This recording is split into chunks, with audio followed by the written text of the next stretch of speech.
Now, like to request you to commence the session. Hi, everybody.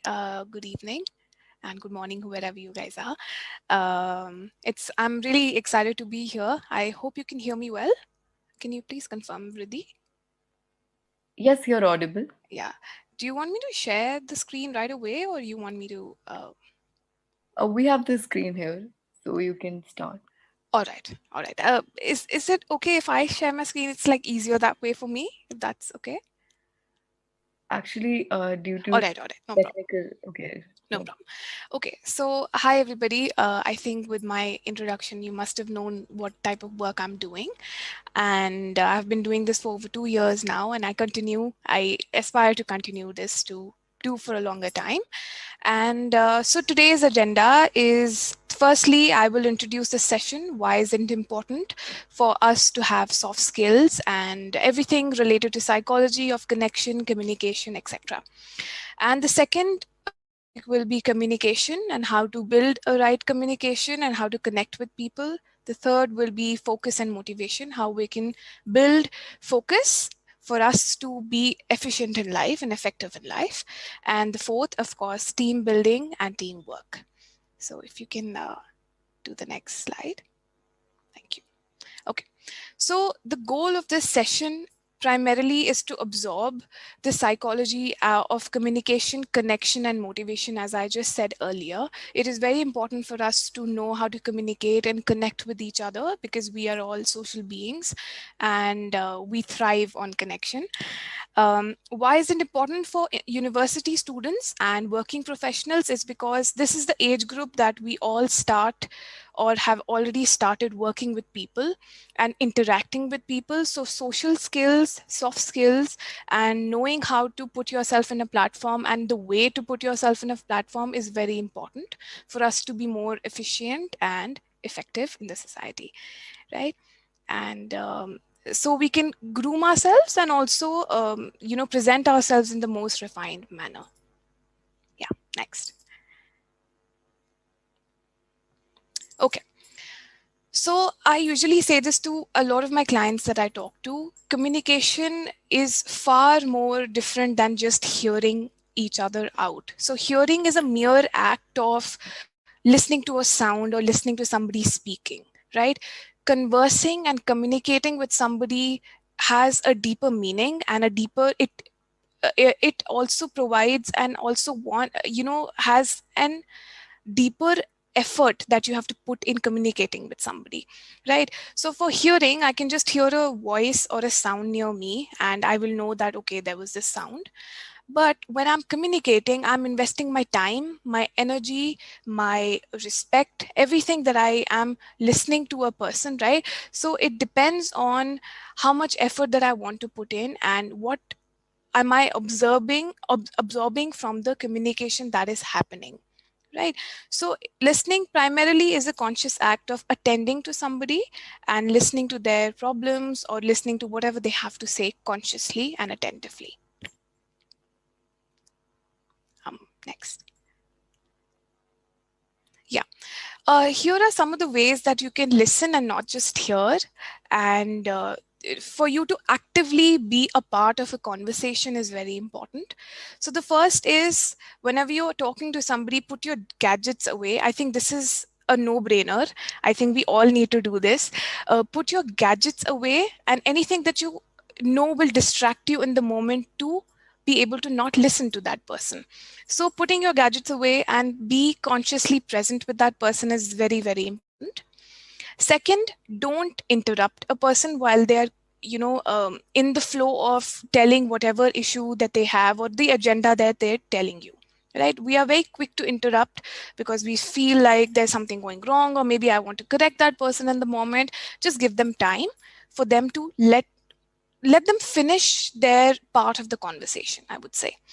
The third will be do not interpret just yet. It's very important to for us to listen a person or hear them out completely and not interpret suddenly. And keep an open mind. That's very important when you're listening to, even if a lot of people, even if they're talking to the same person again and again, they have a certain idea of how the person will react or respond, etc. We always need to have an open mind in any conversation we have with the same person that we know that we have been working for 10 years, right? Keeping an open mind is very important for us to connect better. Fourth will be asking open-ended questions if you've not understood something, or if you would want more information on regarding something that they have mentioned to you. Asking open-ended questions is very important. Open-ended questions are like, so how was your day, for instance? So there will be a huge amount of activities that the person has done during the entire day, so they will be able to tell you openly because you've asked an open-ended question. Or an closed-ended question will be, how was your afternoon? That will be a very closed-ended question, like very pertaining to a very specific amount of time or slot, etc. Right? Also, giving ample amount of time for others to speak their points, giving them the space and time for them to express however they want to express a certain agenda or conversation. The last will be, we need to understand that we have to model this kind of good listening behavior in all aspects of our life, be it in relationships, be it professionally, be it with a child, be it any aspects of our life. So that's very important. Yeah, can I next? Okay. Effective communication. How is a communication effective? So communication is effective when it usually occurs in three ways. First is verbal. That is, of course, verbal. Non-verbal is gestures, or the communication which is not just said through words or phrases, etc. Right? And the third will be visual, and we'll know exactly what these three components mean. So verbal communication has a lot of components, in which voice tone. So how is my tone? Is it clear? Is it derogatory? Am I talking to somebody in a derogatory manner, or am I talking to them politely? How am I speaking with a person, and how clear is my voice tone? Right, that is very important. And how stressed or less stressed we are, you just get to know from a person's tone itself, how are they feeling, or are they nervous, or anything, right? uh, Voice speed is very, very, very important, especially for working professionals when they are in an interview, for instance. If you are talking very fast, it may look like you are trying to skip something, or you're not sure of something, or maybe you are just nervous and your mind is working faster than your words or your mouth. Right. So, keeping a slow and steady pace of your voice is very important for others to comprehend what you are trying to tell them. Right.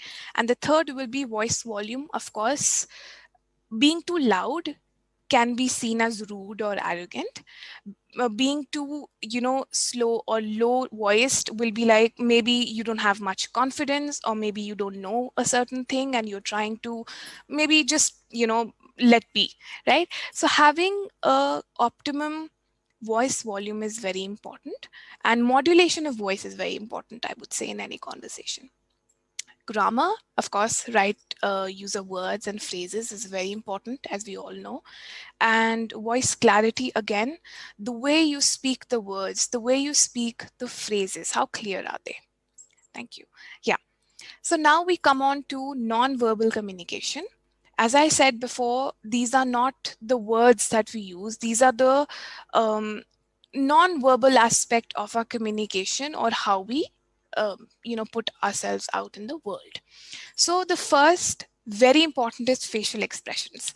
Are you happy? Are you sad? Are you angry? Are you confused? In different cultures, facial expressions are seen in a different way. So if you're interacting with a certain culture, so for instance, if I have to go to Canada for an interview or for a job or whatever, I have to read up on their culture a little bit and how they are when they are with the facial expressions. Is there something very unique about the facial expressions? Every region of the country or the world has different facial expressions. Usually, the most common are happiness, sadness, anger, and confusion, of course. So keep in mind what are you trying to convey and how you feeling. First check in with yourself, how am I feeling? If you're feeling nervous, maybe just say it outright to them that, yeah, maybe I'm nervous, but be very understanding of how you want your facial expressions to be, right? The second will be body posture. What's your stance? Are you sitting rigid? You're not moving your arms, you just very rigid or concrete in your movements. That can show that maybe you are not very confident, or maybe you're nervous again. So how is your body? Is it open? What's your stance? How is your spinal cord? Is it, are you slouching, or are you, erect, etc. So the openness of your body is very important when you're in any kind of conversation with anybody, be it interview, be it talking to anybody. Gestures, they should be slow and subtle gestures, and not very erratic gestures, for you to not come off in a different way. The fourth will be eye contact. If you look straight dead into somebody's eyes, they may take you as rude or somebody who's just trying to be something, right? But if you're not making the right eye contact, that is again an indication of maybe less confidence or maybe nervousness again. So maintaining an optimum eye contact is very important throughout the conversation. And the last is, of course, proximity. Are you sitting too close, and what's the distance with, the people that you're talking to? There should be a proper and optimum distance between whoever you're talking to. And the third will be visual communication. That's very important, of course. By visual communication, what I mean by is, if I'm making a PPT for a presentation for a certain organization, or if I have to present somebody some presentation or a seminar or a webinar, just like how I am right now, how am I putting my content in the visual communication that I intend to communicate, right? The first thing that I feel is very important is how you place your colors. So there's a very interesting thing that I just found out very recently, is called a color wheel, right? A lot of makeup artists also use this for you to enhance the creativity and enhance how your content looks like. So you can always Google what is a color wheel, and you can see that if there's a pink on one side, what is the opposite color on the other side. So those two colors will complement each other, and they will look better on the screen or maybe on your face, etc. The makeup was obviously an example, right? So always use a complementary color use in your presentations and how you are presenting visually whatever you want to present. The second will be, there should be spaces between your content. It should not be all stacked up, because then a person may lose interest. There should be a nice space given between the content for it to breathe better, right? The third will be clarity, of course. You must, it's a must to have an understanding of what are you trying to convey. How clear are you with the information that you want to convey? It's very important. And the content that you want to convey. The next is font. A lot of people use fonts which are very unofficial manner, right? So that doesn't really seem very official, to be very honest. So the fonts like Times New Roman and Arial, a lot of people use such official fonts. So keeping in mind the font is very important again. The last is, of course, content, as I just earlier talked about. It should be crisp, clear, and with intention. What are you trying to convey? Very important. Next. Right. Now let's talk about teamwork, right? Teamwork, and of course, teamwork has team building. There's a building of team. That is how you will optimally work as a team. So, firstly, let's understand why is it important to build a team in the first place.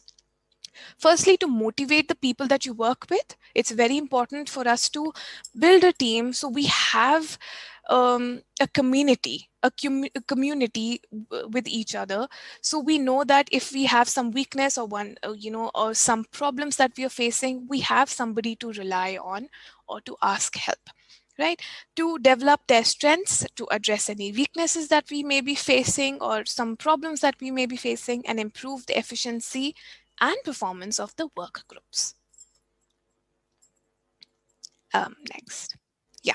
So this is how I see building as a process. What is the process of team building that I feel is very, very basic and important is firstly identify the need. So we all make certain teams for certain reasons.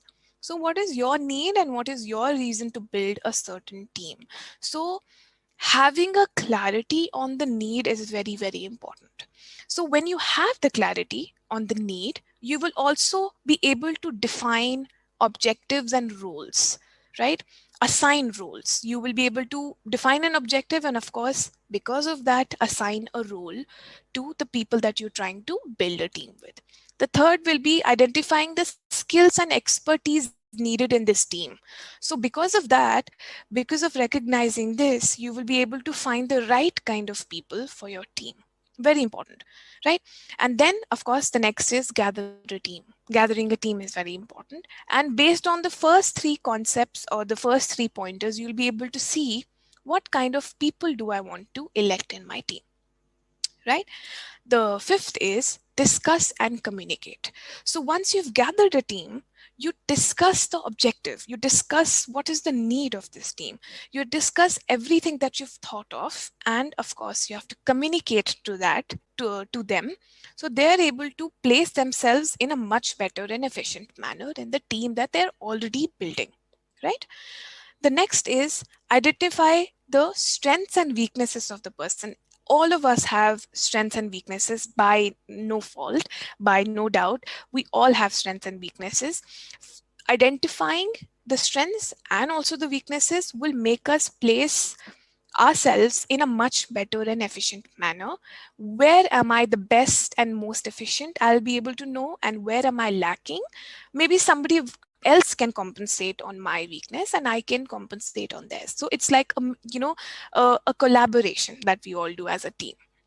The next will be monitor performance. That's very important. Once you start up with the team, you have to see and you have to monitor the progress and performance of each individual and how they're able to do the work that they're assigned to do. And then, of course, schedule meetings. That's very important to keep in touch with your employees and keep in touch with your teammates. Then last is encourage interaction of ideas and solutions. This is the most important, I feel, in any team that we all form, be it professionally or otherwise, for for us to give space to each other, to address the ideas or the creative ideas that come into our minds. Is very important for us to have an open dialogue on it. Next. Thank you. Uh, Leadership development. Leadership development, I think, is the most important in any kind of team that we build. And anywhere that we go, there's always a leader. Why is there, why is it important to have leadership development? The first is it implements visions and goals that we have, right? It's able to play it out in a very beautiful manner. Second, of course, it boosts morale of everybody in the team. It's important for us to have a leader who's able to bring about the best of all the teammates that he or she has under them. The third is ensures effective communication, of course. And the fourth is motivates employees for them to bring about the ideas and the conversations that they want to, and how they want the team to, and how they see the team's future.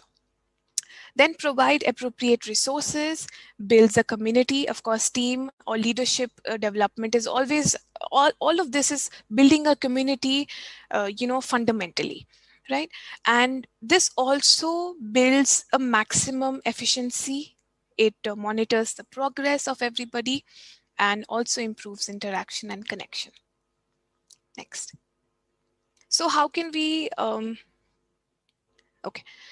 Next, coming on to focus and motivation. Firstly, I'll talk about focus and why is it important to have focus in life or in any activity that you're doing or anything that you've been assigned to, right? Firstly, having a focus in life builds momentum. It makes you have a momentum in life and something to look forward to. Second, it provides clarity of where you are headed, of course, right? The third is provides efficiency and productivity. So if you have a focus in life, you're able to work towards something, and then it will also build, productivity, and you'll be able to do something in life in a much larger scale, just larger than you, just you. The fourth will be better quality of work. Of course, when you have a focus, when you have clarity, you will be able to have a better quality of work.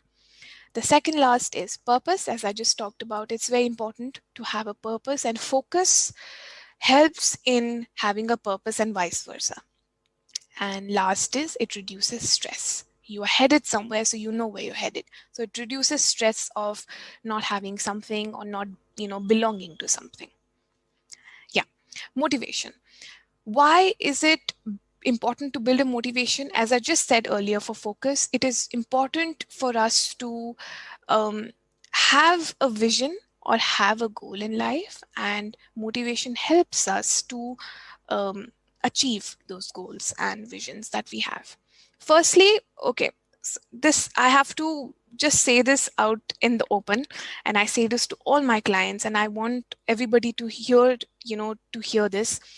According to me, this is how I feel about motivation is I always refer to motivation as an ocean wave, right? The simplest analogy that I can give you about motivation is it comes and it goes, right? It is never constant. It is, um, the need will always be there, but maybe the accessibility won't always be there, right? Firstly, by understanding that there's not one rich, abundant source of motivation. It's not like I can, there's one rich source that I can always access to and I'll always get motivation. That's honestly not possible, not humanly possible, right? Second, motivation arises and passes like an ocean wave, as I just said. And third, motivation will not be present and accessible at all times. Next. Then what can we do? If it's not accessible at all times, what can we do? Firstly, what I say is you have to build or be around people who are positive and who know what you're about and are there to support you and are there to always support you in the vision and goals that you have. And even if you are lost, they're still there to buck you up and be there for you. Firstly, that's very, very important. Second is build and stick to a routine. As I just said earlier, it won't be accessible at all times. What does help is having a proper, clear routine and sticking to it. Whatever happens, I know that I want to stick to a routine. That is the rich source of motivation that we look for. So if we are able to stick to a routine, that is where you will always derive your motivation from. Second will be practice self discipline. Again, this is very hard. It's easier said than done, but once you put your mind into it, you will be able to do it. So practicing self discipline, as I said earlier, you have to stick to it. It's very important. Third is prioritize your vision and goals. You have to know where you're working at, where you're headed, what's your goal, what's your long-term goal, how do you see yourself in 10, 15, 20 years. Maybe not do that far along, maybe 5 to 10 years. If you are a person who's not able to see yourself in far future, maybe 5 to 10 years. Then the next is cut yourself some slack. Sometimes, as I said earlier, it comes and goes, right? So when it goes away, I don't want you to beat yourself up in the sense that, see, I don't have motivation anymore, I don't know what to do with my life, etc. We all tend to feel this way, so cutting ourselves some slack is very, very important. The next is, of course, be patient with yourself. Very, very hard to do, but very important to do. And the next is break up your goals. So if you have a huge goal, right? So for instance, if I were to ask any of you to see yourself in the 5 years, the next 5 years, the goal may seem very big for you. And that is the problem, is that me sitting in the present, for instance, if I were to tell you that in 5 years I have to do 10 things, me sitting in the present who's already so fearful, my mind will anyway give up that no, I don't think I can access it, or I don't think I can achieve it. So breaking up your goal is very important. Break your goal up, like in the sense, in a certain month I'll do this, or every week I will put 10 hours or 4 to 5 hours or 6 to 7 hours, how many hours according to your goal, for this particular goal, weekly, daily, monthly, yearly, etc. So break it up. How can you achieve it in breaks? Right?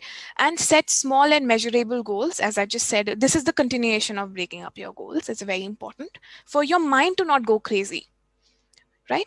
The last is, of course, remind yourself of the bigger picture, because we tend to get worked up a lot. So reminding yourself that, yeah, I have there to go. I have a certain thing, a thing to access and achieve. So I'm looking at the brighter picture and the bigger picture, because that's where I want to be and that's where I will be in the future. That is a certain amount of motivation that you can derive from. And next, yeah, that's it. Done.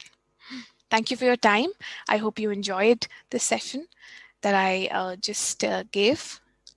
Thank you so much, ma'am, for Yeah, sharing your views as well as your valuable advice and insights on the subject with us. I'm sure our friends here listening are feeling more informed about the subject and how they can change their approach towards various things. thanks. So, thank you once again. Any And questions? So, before moving on to the next speaker, I'd like to reiterate the steps to waive the e certificate. Attend the full webinar. Once you see thank you displayed on the screen, there will appear a link to the Google Attendance form in the chat box. Click to mark your attendance and get the